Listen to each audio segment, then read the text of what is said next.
रात्रीच्या वादळ वाऱ्यामुळं आजचं वातावरण काही नीट नव्हतं. सकाळची सुरुवात ग्रीन टीनं केली.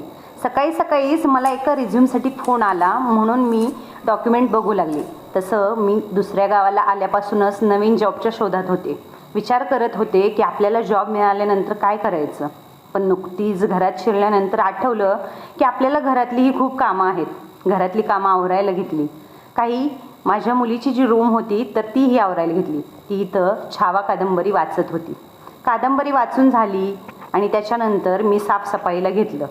साफसफाई केली. घरातली जेवढी काही कामं होती, झाडून त्याच्यानंतर लादी पुसणं, ही सगळी कामं आपल्यालाच करावी लागणार.